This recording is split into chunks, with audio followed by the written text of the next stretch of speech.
Hi, this is Michael Uslan. You're listening to Batman on Film.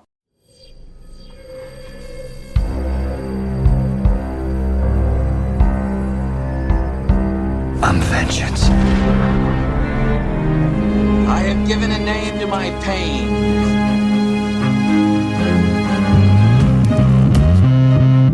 The Batman. Always waiting for some Batman to save you. It's simple. We kill the Bat of Gotham. I'm Batman.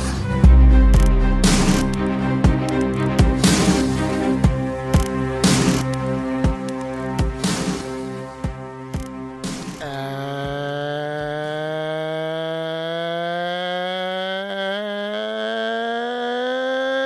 hello, everyone out there in BOF land. Welcome to the BOF podcast, episode 215.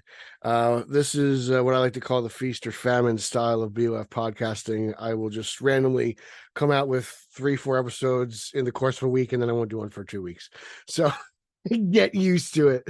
Free time is very valuable. Anyway, thanks for joining us. I have a special guest, my Batman compañera, Mr. Ryan Haas, and today we are going to discuss the documentary that has been taking over the Twitter sphere, the X sphere, the Elon Musk machine. That is DC Superpowered. Haas, did I get the name right? It is called Superpowered, right? I think it's Superpowered, the DC story, or something. Yeah, it's like got that. some long name. Yes, that's it. Superpowered, the DC story, which is essentially the origin story of DC Comics, a little timeline. What's it called? Just a review, a history, just talking about what has been. Yeah, documentary. Yeah, that's it. And a lot of it, if you're a hardcore DC fan, if you've been doing this for a while, you've seen a lot of this stuff.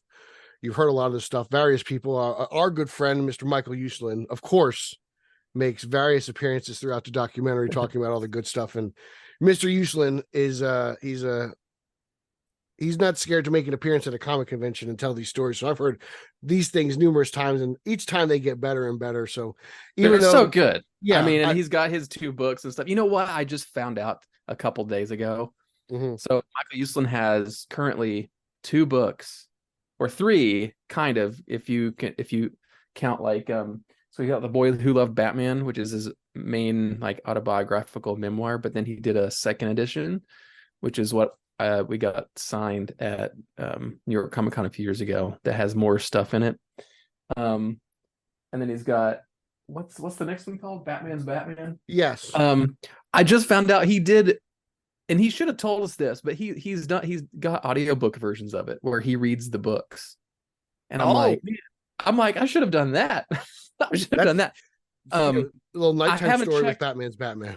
I know. I'm like, I might have to read Batman's Batman that way, or listen to it that way, because that would That'd be be pretty. cool. Because he's a great writer, but the way he tells the stories like that you hear in the documentaries and things, it's like are being really at the holiday table and listening to your uncle tell stories of the old days. well. really It's fun. like it's like a professor that has a little bit that. And his stories are so well told, and they always have good punchlines and good endings and things like that. So you can get the audiobooks, I think, through I found them on Audible, but I don't know if they're on Hoopla. I'm gonna have to check Hoopla. So just thought I'd throw Mr. U is all over this thing, and that's great because he's obviously our favorite guy, right? Like without Mr. U, we're not here. So appreciate that, and always love to see his stories. The documentary kicks off actually basically about the big 3 and their origin stories, how they got made. We learn a little bit more about them. I do learn a bit more about Superman and what's his name? Simon and Schuster. What's his name? I always get Siegel and Schuster. Siegel and Schuster. I always get it mixed up with Jerry Siegel and Joe Schuster. Yes. Yeah. So we learn a little bit about them, which is interesting because mostly my attention is on Batman and everything. But out of those three, what I actually found the most interesting wasn't even the Bill Finger stuff. And there's a lot of new Bill Finger stuff in this section of the documentary, but it was about William Moulton Marston. Yeah, the Wonder Woman story, that is probably the least well known I had no idea any of the this. origin. I know, isn't it? It's pretty fascinating. I mean, obviously, like, you know, the gist is Moulton Marston, essentially the guy who created the lie detector test, right? They even go into deep into that, but he was living with like 3 or 4 Isn't women. that crazy? Like, yeah, I mean, it just feels too good to be true. It's like, you mean the guy that created the lie detector is the lasso of truth guy? Lasso of truth. Yeah, exactly. But he's like living with like 3 or 4 different wives, and they're all coming up with the Wonder Woman story together. Like, it's like a family affair. It's very interesting. I was kind of I had no idea. So I guess you have not seen the movie dramatization that came out a few years ago about this. No, I had no idea.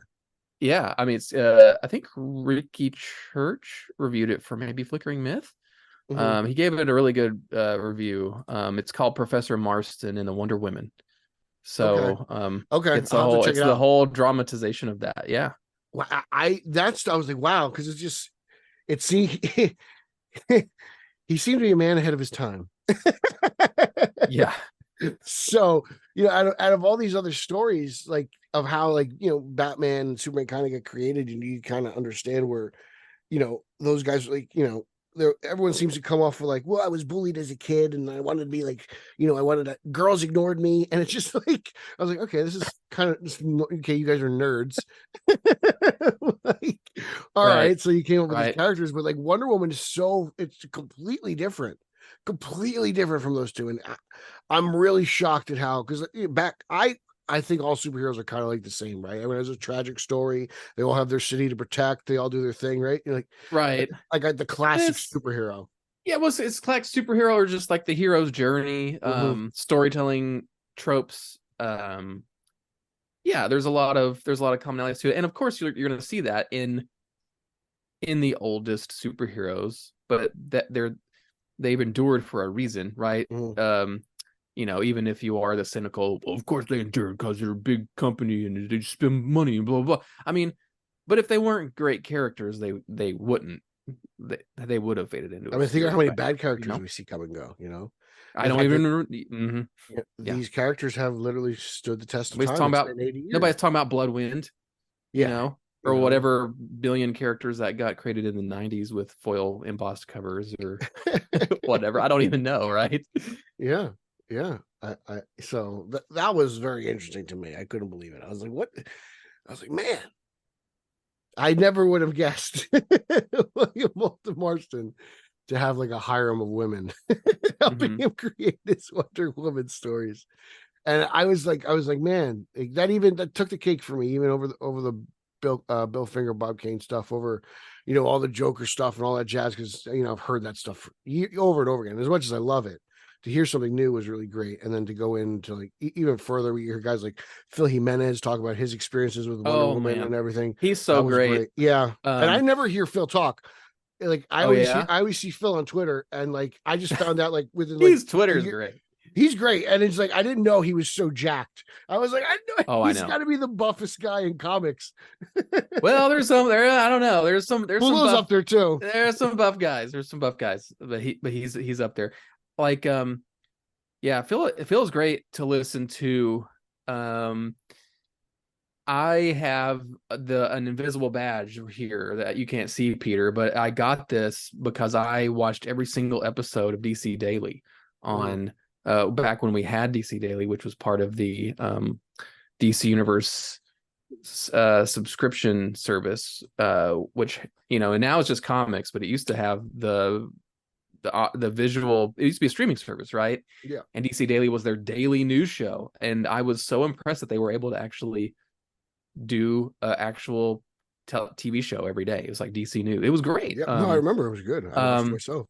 But they did a lot of, you know, occasionally they would do a lot of these creator interviews or little mini documentaries and stuff. And they had, like, I think they had Jimenez on there for like maybe a whole week, maybe, telling a multi-part story about some of this stuff, about his origins and his time in the industry, and it was always really fascinating stuff in that regard too. So I don't know if that stuff's online anywhere in full, but usually it was like around Pride Week type stuff they would do, because they had a really good perspective on some of that stuff. But I like that they were able to bring those creators in for the Wonder Woman stuff in particular. no, and then cool. the story that he had particularly had about in the documentary about the 9/11 adjacent story that they had to that was in the works that they had to alter because a little bit because of 9/11, and then some of the moments at the end of the issue that he had to fight for. And I think that was really important and interesting that they hit on the documentary a lot, was,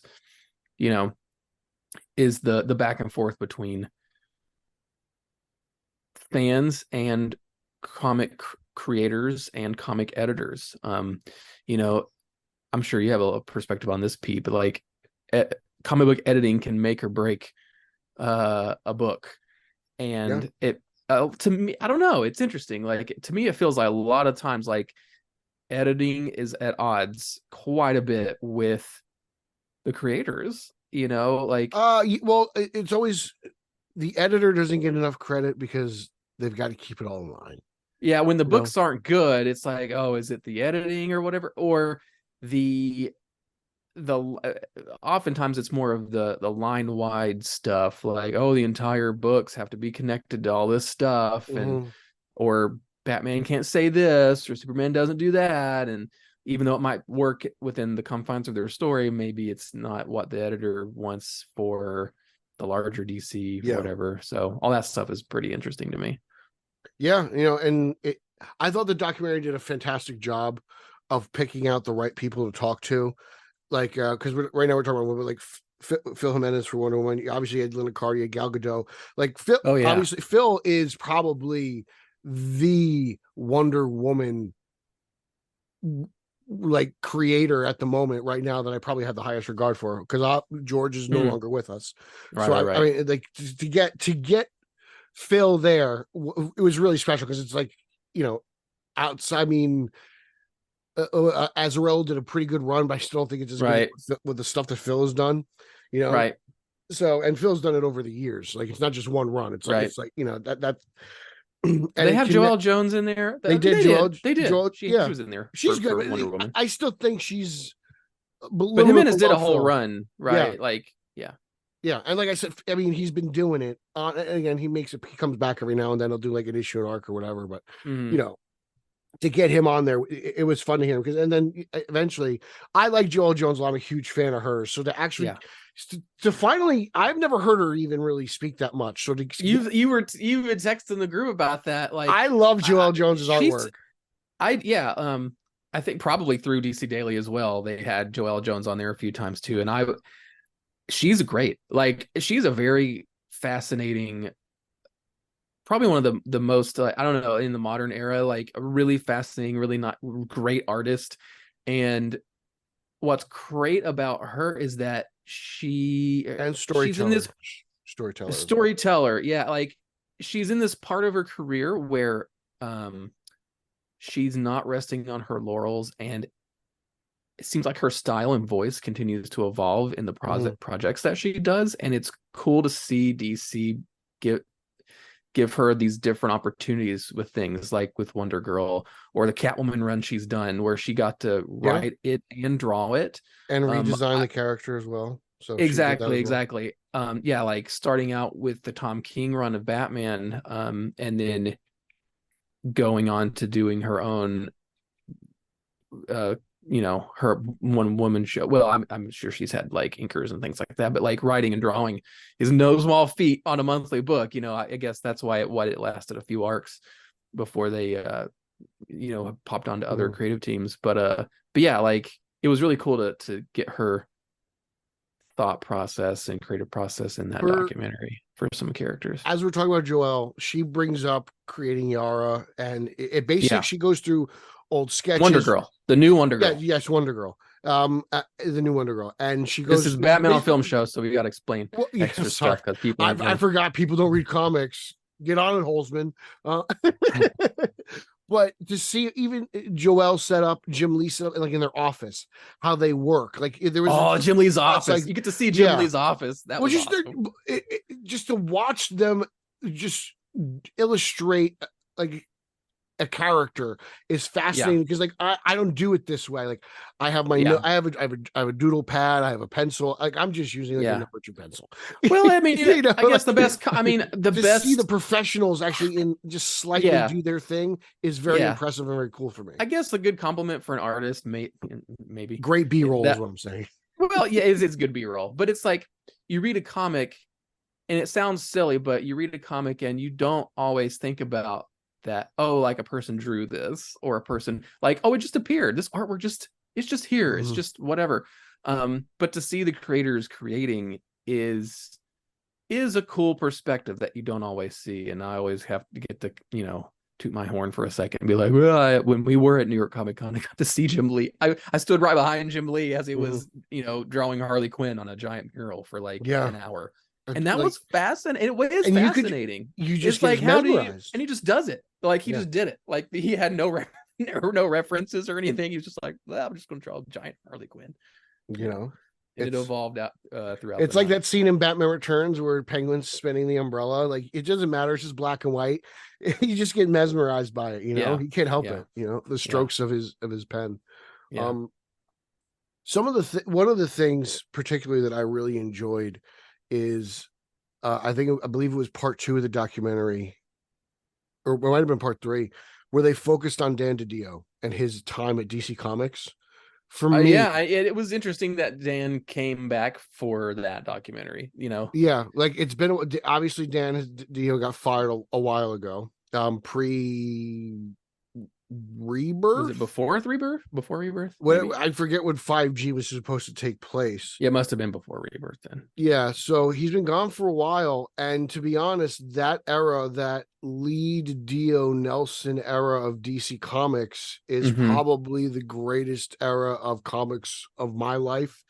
I could easily say I will put that era up against anybody's era. I think it's not only is it redefined and streamlined, like everything they did just caught my attention. Like, it's been tough to catch since. There were things that I didn't like about it, but then again, overall though, but then again, I was actually reading comics on the regular then, and I'm not now. So maybe that says something about the direction, Yeah, like he made some questionable choices, and he always wanted to kill Dick Grayson.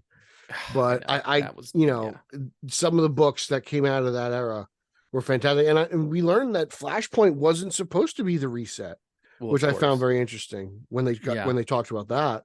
That was interesting. And that again, that goes back to the whole editorial thing. And Dan DiDio is probably like an editor's editor of like the line. Like he always had like DC in mind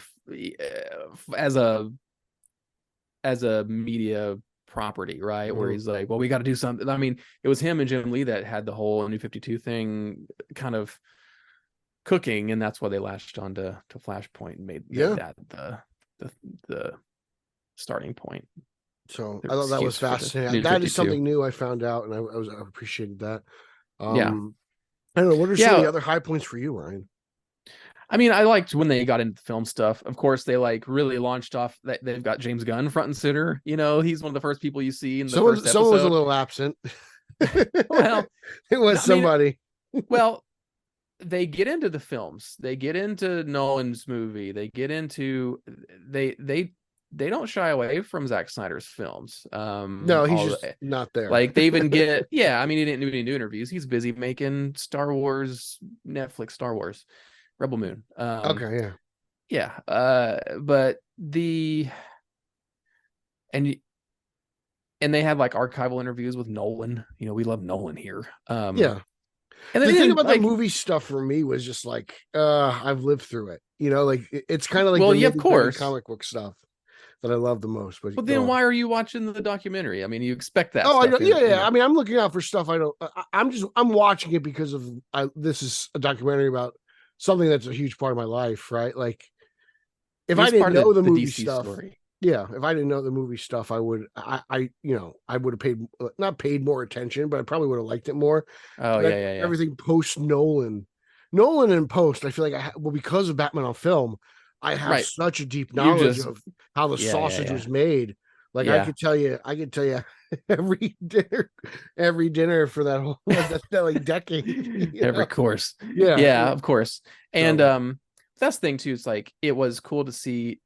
I mean, there's a lot of Patty Jenkins in there. I know you were a big Patty Jenkins I am a fan. big Patty fan. And they had her talk about more than just her making Wonder Woman movies. Like she got to talk more about other things too, right? Like she talked about more of they talked about the Wonder Woman TV show. That's why he had Linda Carter in there.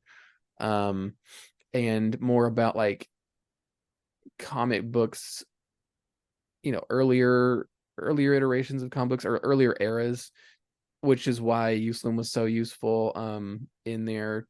And you got like, Paul Levitz and other editors talking about oh my goodness. And you had all these it was fascinating, right? Like where they talk about like, oh, like why are comics so political now? And then they go back, they're like, hey, you haven't been paying attention because comics have always been political. Green Lantern, Green Arrow, Denny O'Neil, check it out. Yeah. And again, like they had the Neil Adams archival interviews in there too. I mean, Ryan, I will openly admit I cried. Listen, Neil Adams. You all know how much I love Neil. Like to me, Neil Adams is the basis of everything Batman. Yeah, if you don't know Neil Adams, like what are you doing? Are you I don't know. I don't know. But to go back to the O'Neil and Adams stuff specifically was a real treasure because we have recently lost both of them, and it just took me back. Like I would go to conventions just to give Neil some cash for autographs, and everyone complained that you had to buy an autograph from Neil Adams, but you gave him some money and he signed whatever the hell you carried with you. He didn't say no, so he was more than willing to share. No. His Paragon of the industry, right? And he was always and, like fought for creators' rights and things like that. Like he's very vocal, very outspoken. That era is huge for Batman specifically. They talk about the 5-way revenge. They talk about revenging the Joker. They talk about they talk about all that. They even talk about and they don't like.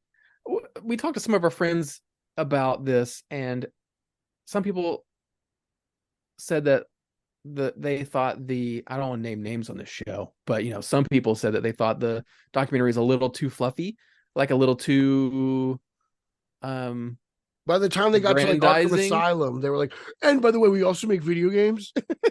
Well, hey, they can toot their horn on that because that game actually did. That was game industry changing. That game was, but that's more.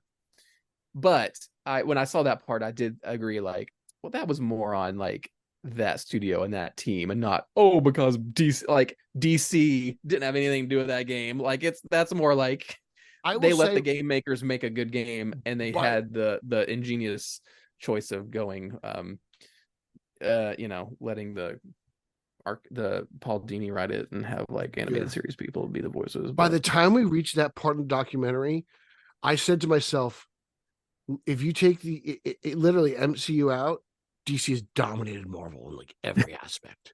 Like it's not even funny. Like literally the MCU has this Marvel has this chunk of they dominate. Well, then Marvel gets mentioned a few times in there, right? Yeah. Well, DiDio mentions specifically, he says Marvel's not my rival.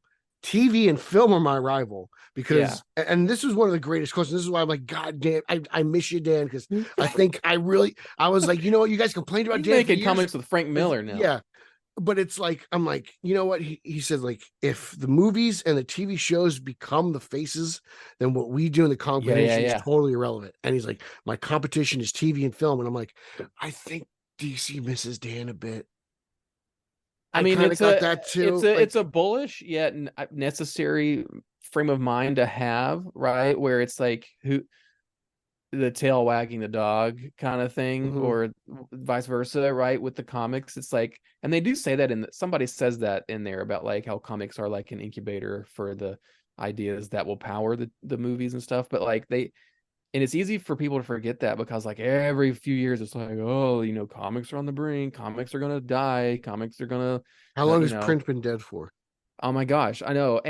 But but what's crazy is watching this documentary, you can see that like that has been said, comics are going to die ever since, I don't know, 50s. Yeah. You know, like every generation has this, but it's not to laugh at it, but like it's I don't know, comics always feel like they're going to be the underdog format. Like they've always been clamoring to be accepted as a form of art, like an art form that's more than what they're, and what's interesting is like you see that echoed no matter where comics are imbued. Like in video games, it's like, oh, comic games are just licensed pieces of garbage, and it takes something like Arkham Asylum to like get people to notice it. And now we've got crazy amazing things like the new, you know, Spider-Man games and things like that, or you know, comic book films are just silly, campy, whatever, until you get something like The Dark Knight that makes people be like, oh, these stories can be more than just like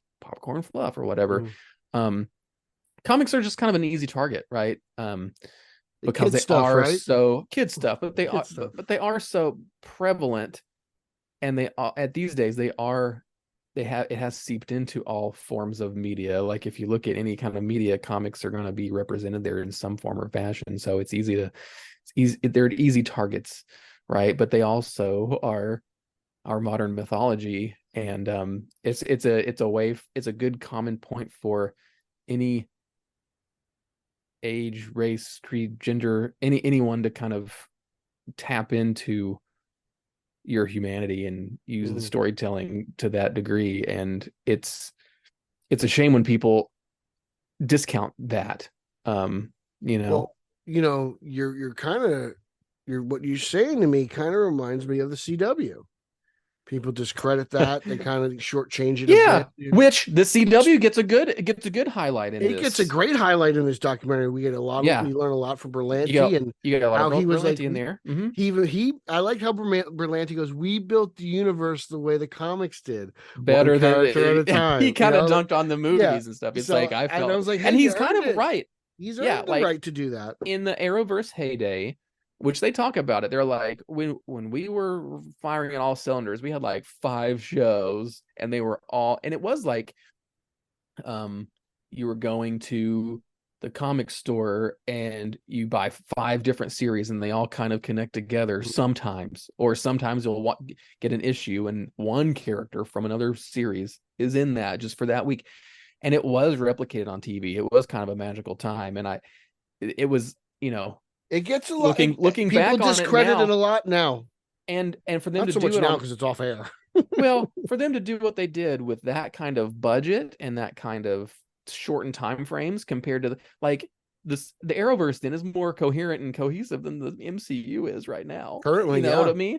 And yeah, and that even dovetailed into kind of Dan DiDio's things where he was like, man, I was kind of envious of the CW because a lot of people, or maybe it was Jim Lee saying that, he's like, he felt like a lot of people were got their fix, getting their comic fix from TV because the TV shows were replicating that so well at the time. Yeah. And Berlanti mentions, you know, comic books are monthly. He feels TV being episodic. They're way more similar than they are in film, and I think there's something to that.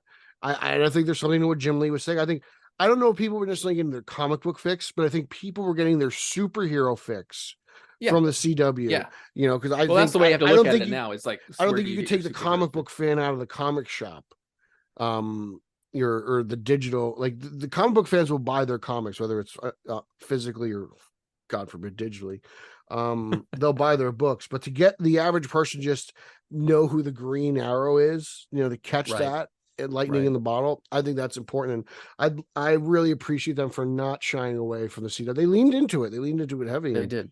Berlanti mentioned, he's like, you know, the reason why the Flash in the 90s couldn't work was it was just too expensive and the effects. And he's like, you know, now things are a little bit more affordable, and you know they could do things now differently. And you know, I feel like, yeah, maybe the only parts of the documentary, like I don't think they really dove too much into like merchandising and collectibles and things like that. I think everything else was it was mostly about media. Pretty much represented, yeah, which was good. I thought it was the appropriate amount of James Gunn, mostly because he was there at the very beginning and like he's done a 1 movie, 1 TV show. talk I don't- about the Suicide Squad, you Yeah, know. I don't want to hear really from James Gunn yet because he hasn't really done Mhm. much. Like I don't think he's done enough to kind of be. I know he's the leader and the creator right now, but I would much rather. I don't need. I'm more Yeah. about the past than I am about the present right now. Yeah, At least well, in a for something documentary, like like this. he's at the very, very, very end, right? Yeah. And like it wasn't prevalent, but of course he's the thumbnail because people Mhm. that'll bring people in. So I thought he was Um, appropriately in there. Yeah, and like I was trying to say earlier, like they didn't really shy away from some of the more controversial things in DC's past in the beginning, where they're like, Siegel and Schuster kind of got screwed, you know, and Bob Kane like he like was the complete opposite, where like his dad was a lawyer and had a deal where he got the creator credit on everything, and it took forever. And for you know, Well, that and I stuff think is they so even said like publicly Bill known Finger now. died in poverty. Damn it! Like Yeah, yeah. Well, yeah, because it is public. it's But so publicly it's known.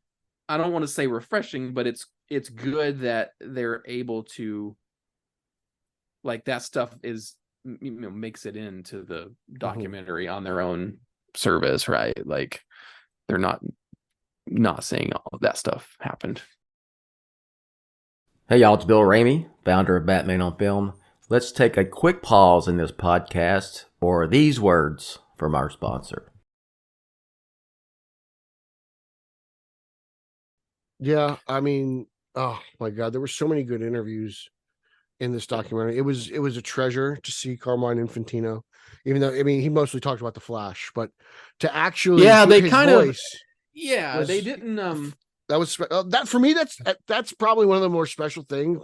that was cool. Because I can interact with these people on Twitter, most of them, but to hear them speak and hear them talk about this stuff is very, very special. Yeah, you got like Siegel and Schuster talking and stuff. Yeah. Oh my God. Yeah. Wow. Even Grant Morrison too, for the little like or the clip of Bob Kane from a rare Comic-Con appearance where he like actually got to talk about like the regret that he didn't give Finger credit and stuff, and he kind of I always wondered, was Bob sincere about that, or was that just a PR move?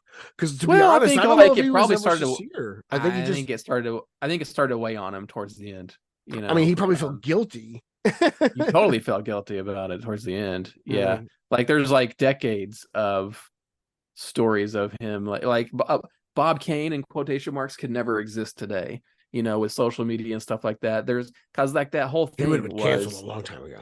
He would have been canceled. Yeah, for sure. No, for real, because it's more like he could have been like the way to do Bob Kane today is like how Jim Davis does Garfield. Like like Jim Davis, of course he created Garfield, but it's not like he's going out and saying like, oh yes, I draw every single Garfield that's in everything ever. Right? Like he created it and he's like part of the head of the Garfield empire, but he doesn't do every single thing. And like for years, even in the new age, and when Infantino was drawing Batman, Infantino had to keep quiet and say like, let Bob Kane say, oh, I'm drawing that.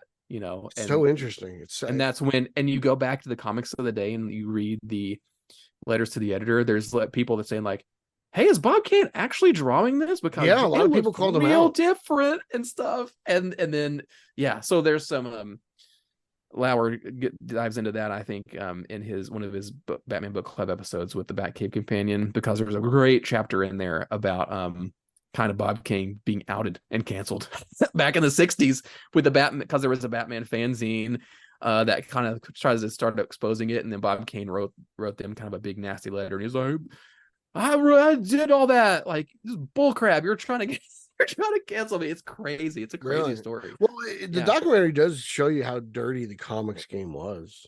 Well, and that, like the comic industry creates the Bob Kane, and you go back and you're like, well, you can, not to justify everything that happened, but like you can see why he would fight so hard to get creator credit and all that stuff, because of how like Siegel and Schuster got screwed. And then decades and decades later, you know, you still see like how that push and pull between the corporate entity of comics and do they pay their creators enough and give them residuals and healthcare and things like that. You know, talking to Denny O'Neil a few years ago, like he came in as this new blood, but it was off the backs of them firing all the old people because they had the audacity to ask for healthcare. You know, like I think Denny was like, he was like, yeah, I came in and the old people that were just like, they asked to have health care and the company's response was to fire them, right? That's amazing.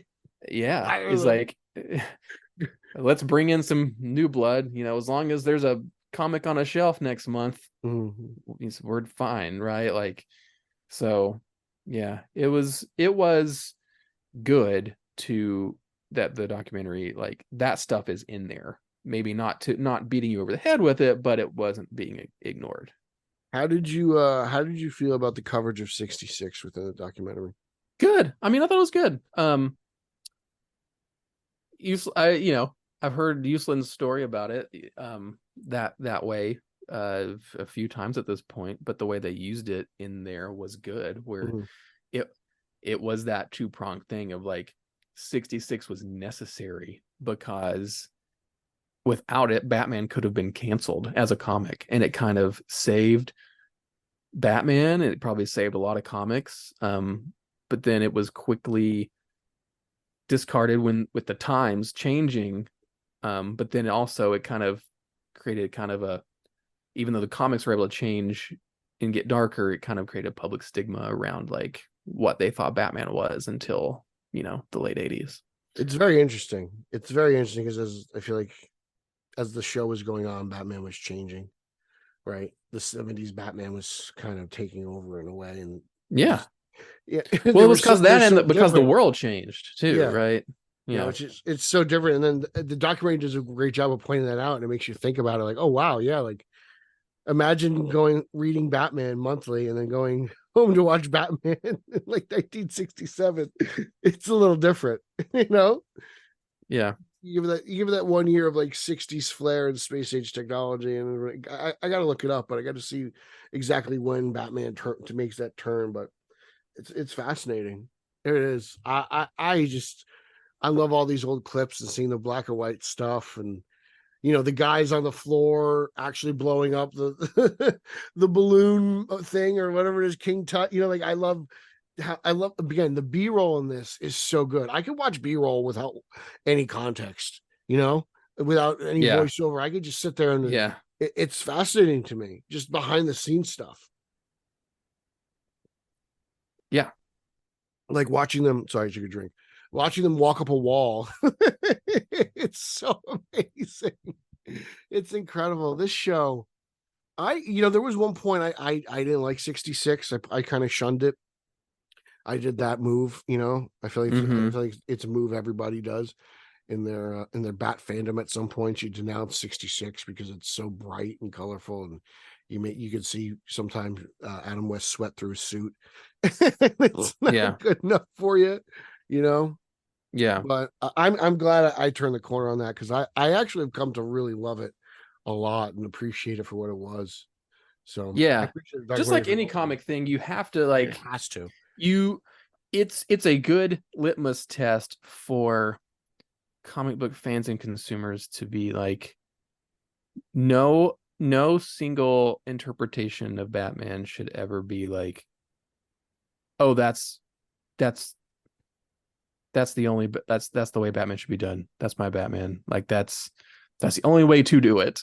Like this, they need to do it more like this all the time, and it's just wild to me when I still hear people say like, oh, Batman 60. I have a side eye when people are like, Batman 66 is the only good Batman, or like that movie is the best, Batman movie, because Batman's more than just that. But of course, Batman 66 is great, but it's a specific take on it. And I can say the same thing for The Dark Knight Returns or Year One or the Dark Knight trilogy. Like a lot of that stuff, I have my favorites, but it's not like I can say like, oh, this one thing is like the only way to do a character.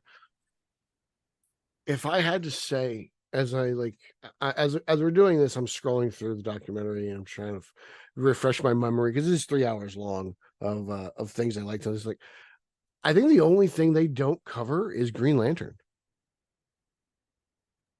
Green Lantern does kind of get but they don't. It's not like you get like a Hawkman or a Cyborg. I don't even know if it was Cyborg mentioned one time in that thing. I mean, Supergirl.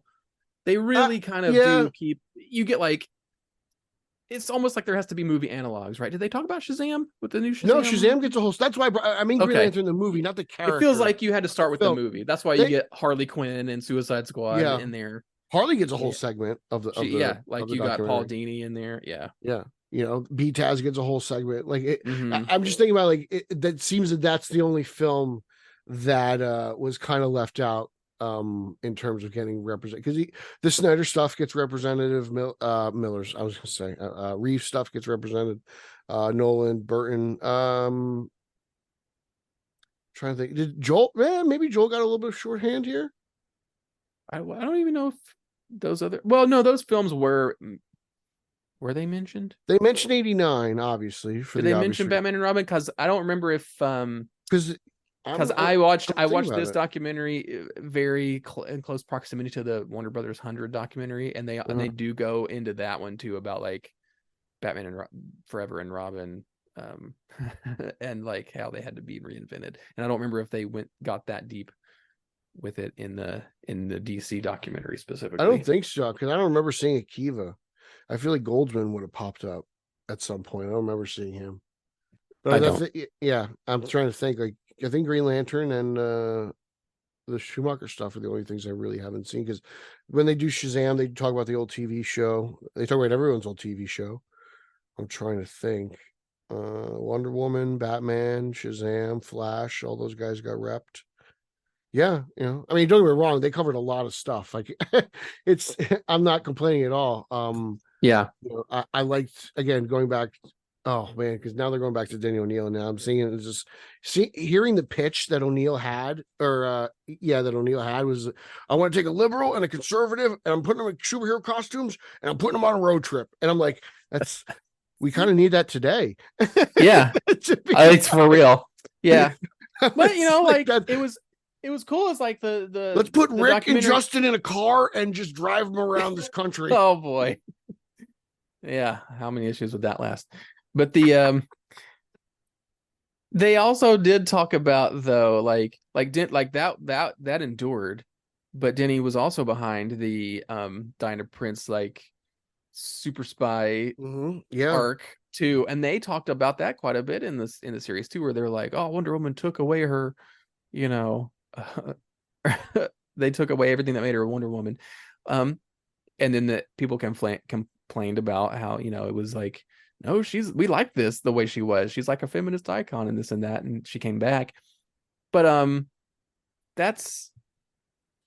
it's interesting how history repeats itself, because that even endures to this day, where you know, Wonder Woman was recently made like a ambassador, like a UN ambassador back in 2017, and then they were like, and they didn't shy away from the controversy within that. Did they talk about that? Did they talk about that in the documentary? Yeah, because like it happened again. They were like, she's not even a real person, and she doesn't. She dresses like a strapper and stuff. And it's like, oh, this person's never. I was like, you've never been to a strip club. If you think Wonder Woman dresses like a stripper, you've never been to a strip club.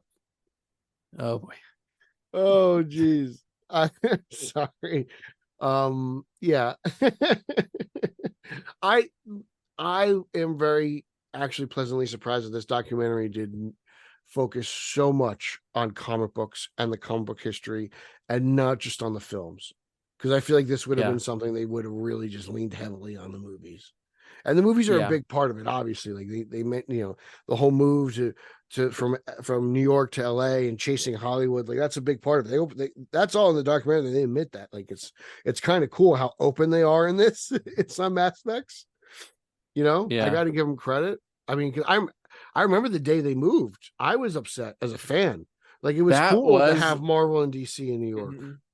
Yeah, it's especially being someone from Jersey. I mean, it was one of the first steps towards our modern super corporate culture these days. One of the things that this documentary has done for me is that you don't really realize the history, and this might sound dumb, or obvious, but like you don't really realize that you're living through history until enough time has passed for you to actually look back on it and reflect on it, right? Yeah. It's like like for me being in the game industry from when I started is very different from when I started back in 2011, where you could make mid-budget games and things like that. And now everything is like, there's a lot of companies that just, there's mega companies, and one company owns 10 companies that own 5 companies, and everything's big and conglomerated and everything. And that moment of DC moving offices, that's kind of like a big initial signal of that changing of the modern day. Like, right, like even with Warner Brothers themselves, how many times have they been bought and conglomerated with other companies and bought and sold and things like that? So, and it kind of shows like this is where DC Comics as a property has gone through the years, being scooped up and have to like adhere to other, Big Brother agendas and things like that, but still try to thrive. Yeah, but still try to thrive as an art form, despite all of that. Yeah, I thought Dan, even to Dio said at one point, he's like, "We're a monthly business. We're just trying to survive. You got to remember, we're a monthly business." I was like, "There's a lot of pressure there." You never thought about it like that. I was like, yeah, "Oh, wow, like we're having to move out and be emotional and also have books on shelves." Yeah, like, oh, we still got to do our job even though we're moving across the country. I wonder what that's like, because there's got to be some grace period for these guys to actually go from one office to another. I imagine it's got to be horrible. Oh my god, answering emails across the country. But that was part of it too. Is like that there were a lot of layoffs associated with that move also. I mean, because just they moved across the because I country. just straight out of Gotham and I'm on Twitter looking up actual news, not hot take morons like some of you. Like there's like layoffs every week between Warner Brothers Discovery or HBO. Like every week there's more layoffs. So I was like, how do you guys have any employees left? Mm-hmm. I'm just shocked. I can't last week I came across an article like more layoffs at Max. I'm like, yeah. It's like how many are how many people are still there? Yeah. Mm-hmm. Everyone got inspired by Elon Musk. He fired 75% of Twitter, and everyone's like, let's do the same thing. All the greedy conglomerates. Haas has turned this into like a I don't know, a comic book business report show. What's his name? Jim Cramer. Who's the crazy business guy? I'm like, oh yeah. Money management or something. Yeah. Oh my god, that could be your new shtick. I like that. No, I just want to read comics and have. You don't read comics. But that you have stacks of unread comics. I'm here to tell you. This was my intro. My intro was going to be. I have started. Because I have now done my summer goals of completing Legend of Zelda: Tears of the Kingdom and Final Fantasy 16. I have finally now started to restart my giant stacks of backlog comics from. But your comics backlog from like Tynan Detective. No, I read the hell out of that. I've got the omnibus on the wall over here. Okay, you read it. Yeah, so I'll tell you where my comic stack starts, which is like the very beginning of Tynan's Batman run. So which is everything that happens right after City of Bane. And conveniently, I can't wait to hear your thoughts on Joker. I've got it all in order. Conveniently, that starts around the same time that I moved houses and bought a new house, which makes total sense. It's like you move, you're like, I don't have time for comics, and then you just kind of other things happen, and the stacks keep stacking. But I started reading. I'm a few annuals deep now. There's been like 3 Alfred-esque annuals, basically. I read like one issue of Tynan's Batman run, and then there was like 2 Alfred-centric Batman and detective annuals, and then there was the Alfred Pennyworth RIP like special. And now I'm back into the main stuff after that. Remember we talked about bad editorial killing Alfred. Bad editorial. So I do want to know, you can spoil it for me, Pete. Is Alfred alive now? Did they bring him back ever? No. Or is he still dead? For God's sake. Alfred's dead. It's been like 4 years, man. Alfred's dead. DC editors, Josh Williamson does a few interesting things with Alfred along the way. I don't want no flashbacks. He has a whole gosh darn TV show in the Robin title, so you can enjoy that. Okay. You're oh, Robin at least. Oh, okay. At least I got Haas back. Rob Myers. I don't know. But I got Haas back. I mentioned Robin. That was good enough. Overall, I loved this documentary. I thought it was great. It covers so much. Me and Haas just kind of wanted to just jazz it up and talk about things we really liked. We didn't cover everything. It's impossible. But like, if you love Batman, if you love comic books, if you love DC, this really is a wonderful treat. It does a fantastic job covering things. They could have covered stuff a little bit more, but the fact that they actually got down in some dirty areas, I do appreciate. And it seems like they were pretty open and honest throughout a lot of this. So I give them a lot of credit. I don't think they shied away from any of the bad stuff. That is all well too publicly known now to really get into it, to really ignore it. You have to get into it. But honestly, everything from Superman 1, actually basically to the creation of DC Comics up until the Batman, everything's covered. Yeah. They do you get some Pattinson, There's was a little Reeves bit of in there that. at all? Was Reeves? Yeah, you get some Reeves in there. You get a little Reeves in Justin's favorite Batmobile. Yeah. Again, B-roll again. I cannot believe how big that car is. Reeves' Batmobile is huge. Oh gosh. Yeah. I want to put Justin at like 100 meters away and just have the car charge up. Tell me that car doesn't scare the crap out of you, Kowalski. Yeah. Let's play chicken. Yeah, the way Batman does it. Let's play chicken. I'm going to chase you in your Toyota Corolla with your coffee mug in Reeves' belt. I know the perfect response is to get in a car and then start driving and then have a chase scene. Like, of course. Like, oh geez, but no, overall great documentary. I loved it. I'm sure it sounds like Hoss has really enjoyed it as well. Yeah, it was fun. I mean, I was the one that brought it up. We've been seeding ideas for the show. I'm like, oh yeah, that did come out. Bill reviewed it for the website, didn't he? Because he got a screener. So. Yeah, I believe he did. Yeah, it's just, hey, look, it's tough. There's not a whole lot of news going out there. Well, we did have a DC movie come out. There will be a Batman on Film review show about Blue Beetle with me and Micah. That'll be coming soon. So that's fun. Yeah, that'll be a good one. So we will have that. But yeah, like outside of David. Well, they talked about the Flash for a minute in that movie, didn't they? They talked about a few characters for a hot minute. I mean, the movie, The Flash. Oh yeah. So, which I'm excited to get Batman Returns again and then dies next week when it comes out. Oh, dude, I've had it. I bought it digitally. No. Whoa, Mr. Physical Comics only bought a digital movie. Yeah, I buy digital movies. I save space that way. I'm sorry. I didn't realize Fantastic 448 was so expensive digitally. I forgot about that. I'm waiting for my Steelbook next week so I can. I'll get the Steelbook for something like that because I like the Steelbook. But yeah, I think all the features. They've been releasing some of the features online too. Once you rip over the label, media is worthless. It really is.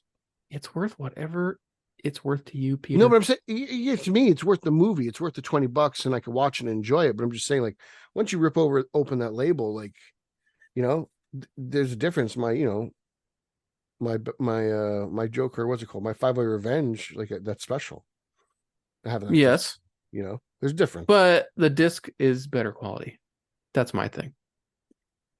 I agree with you. But if I had to pick long boxes or DVD racks, I'll pick long boxes. Oh, I know. I would too. Yeah. So you got to draw the line. Unless I won't buy digital video games. I won't do that. Oh God. Yeah. No. I mean, I did buy Crazy Taxi digitally. I did that once, but if you have no other choice, then yes. Yeah, but yeah. I want that. I want the video game box. I want a thing in a box. Yeah, that's why I haven't bought the Xbox, the little white one. I'm Series. You want the Series S? No, I want to spend money like it's. I want to waste money like a big boy. That's right. That's right. Buy the big thing. I don't need retirement. I need DVDs. Retirement. I'll be dead by 40. I got 3 years left. I'm I got a smoker full of meat. Yeah, you kidding me? I got enough pork belly for the next 3 years. I'm fine. Anyway, all right. That's the witty banter was moved to the end of the show. That's right. That's For right. those of you who Hope hate you all the like that front. format switch. Yeah, check that out. All right, Ryan, plug away. Oh goodness. Actually, I do have some plugs. Follow me on Twitter. I'm calling it Twitter. The website formerly known as Twitter at SMB_Ryan. That SMB stands for the Super Mario Brothers, the movie archive website, which is on that website at SMB Movie. Now, talking about physical media, this is very important. There is a 4K Blu-ray in the works for the Super Mario Brothers movie. It is coming out later this year. Me and the website are involved in producing brand new special features for that disc. So are you going to be on the special features? Like a talking head? I don't know. I'm like a producer, basically. So you're a real producer. You have a t-shirt? Yeah. I got some Mario shirts. Write your name on the back. I got a hat. No, I don't have a name. But I'm part of the producing team for new special features on this 4K disc. It's going to be, oh my Lord, Peter. Like if you thought if you're disillusioned at all in the way that there's not great special features on discs these days, we're having a damn blowout with this disc. We're doing as much as we possibly can in the very limited time we have, because this disc is coming out this year, whether we like it or have enough time or not. So we are trying to get to the finish line here, and we are having a donation drive to help us get enough funds to complete to fund as much stuff as we can. So if you want information on how to donate to that fund, just go to Twitter at SMB Movie. The links are there. It's a PayPal fundraiser. We've already raised quite a bit, but even more would not hurt, because please help Ryan become the next John Peters. Basically, yes. I want to just sit in my office with a loaded gun and a knife or something on the table. I don't think he had weaponry. I don't. That doesn't suit me. Smoking a joint on his couch. There was a loaded gun on the table. You read that article. Was there a loaded gun? I don't. That was part of it. I remember. I remember the author writing. He's like, this is an inherently antagonistic environment I've walked into. I don't know. He's like the Joker in real life. You don't know what's going to happen. John Peters would either hand you $100 or something horrible could happen. You don't know. Article opens like something like, I walked through the front door with the faint hint of marijuana hitting my nose, and there's Peters in his robe laying on the couch. On the couch and a loaded gun on the table. There it totally is. I was like, I want to be this man so badly. I want to be John. That is, if I had to pick one life in Hollywood, it'd be John Peters. But I'm going to get to my plugs. You can follow me on social media, Twitter, Instagram, X, Vero. Zack Snyder loves that one because of Rebel Moon. We're all pumped for that. At Pete Illustrated. Follow my other podcast I do with Holzman, The Champion of Long Island, The Greatest Man That Ever Lived. That would be Straight Outta Gotham, at straight_O_G. Check out the Italian Spider-Man Coalition. We'll have a new episode drop this month at Italians for Spidey on Twitter. Detective Comics, I review that, unfortunately, until that gets better. Check out BatmanOnFilm.com, Batman on Film YouTube. Like I said, there'll be another BOF podcast reviewing Blue Beetle coming very soon. So check out, so be on the lookout for that. For Ryan Haas, I'm Peter Verra. Thank you for listening to the Batman on Film podcast. Authoritative, definitive, the Dadgum original. That's right, baby. That's right. You've been listening to the original and official podcast of the Batman on Film website. Follow BOF on Threads at The Batman on Film. Follow BOF on X, formerly known as Twitter, at Batman on Film. To keep BOF up and running, go to patreon.com/BatmanOnFilm, or you can buy BOF a beer at buymeacoffee.com/TheRealBatmanOnFilm. For Jet and everyone at BOF, I'm announcer Rachel. Authoritative, definitive, the original. Batman on Film, founded in 1998.